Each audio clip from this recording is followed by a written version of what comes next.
बंदे इन सब का सामना कैसे कर पाएंगे? इन सब के जरिए हमारे दुश्मन हम पर हावी हो जा रहे हैं। अब हम क्या करेंगे? मेरे पास जो है वो सब तो बहुत कम है, इतने से मेरा क्या होगा?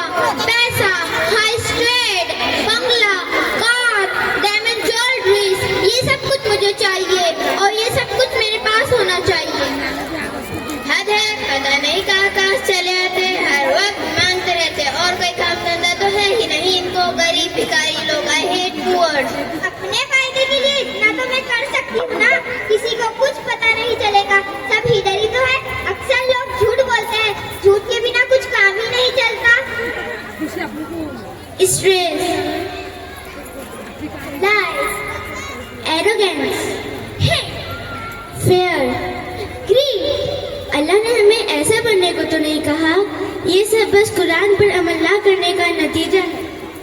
स्ट्रेस, सूरह ज़ुहा आयत नंबर 5, वला sofa युतीका रब्बुका फतर्ज़ा, and your Lord is going to give you and you will be satisfied।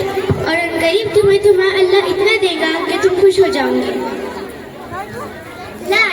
सूरह मुल्क आयत नंबर 30, वअस्सिरु क़ौलकुम बिजनुबिही इन्नहु अलीमुन बिज़ाति सुदूर, and whether word or publishing, he certainly has full knowledge of the secrets of all hearts। तुम लोग बात पोशीदा कहो या जाहिर करो, वो दिल के भेदों तक से वाकिफ है। एरोगेंस, सूरह लुक़मान आयत नंबर 18, वला तुसरी खद्दकन्नास वतर्जी फिल अर्ज़ि मरहा इन्नल्लाहा ला युहिब्बु कुल्ला मुख्तालिन फ़ख़ूर, and do not turn your face away from people with disdain, and do not walk on the earth with arrogance, indeed Allah does not like every arrogant boaster। और लोगों से बात करते वक्त अब तो रुखसाते ना करो और जमीन पर करते ना चलो, बेशक अल्लाह को हर तकब्बुर करने वाला और अकड़ने वाला ना पसंद है। सूरह ज़ुहा आयत नंबर 9 and 10, वअम्मा यतीम फला तक़हर वअम्मा साइल फला तनहर, therefore treat not the orphan in oppression and repulse not the beggar। तो तुम भी यतीम पर सितम ना करना और मांगने वाले को चिट्ठी ना देना।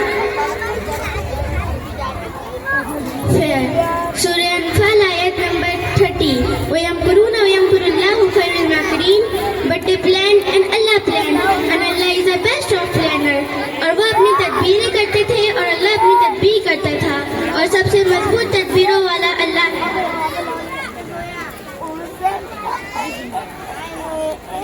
सूरह तकासुर आयत नंबर 1 and 2, अल्हाकुमुत तकासुर हत्ता ज़ुरतुमुल मकाबिर, competition in worldly increase you diverts until you visit the graveyards।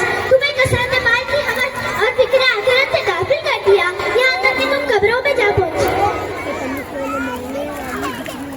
सुभान अल्लाह, अल्लाह का बहुत बड़ा एहसान है कि उसने हमें कुरान जैसी नियामतों से नवाजा है और यही हमें राह रास्त पर लाने का वाहिद जरिया है और यही हमें निजात दिलाने वाली है। अल्हम्दुलिल्लाह, अल्हम्दुलिल्लाह, आप सब हिदायत पर है। नेकी अमल करने वालों के लिए अल्लाह ने कुरान में खुशखबरी दी है। सूरह लुक़मान आयत नंबर 1, इन्नल्लज़ीना आमनू व अमिलुस्सालिहाति लहुम जन्नातुन नईम, बेशक वो लोग जो ईमान लाए और जिन्होंने अच्छे अमाल किए उनके लिए नेमतों वाली जन्नतें हैं। जज़ाकुमुल्लाहु खैर।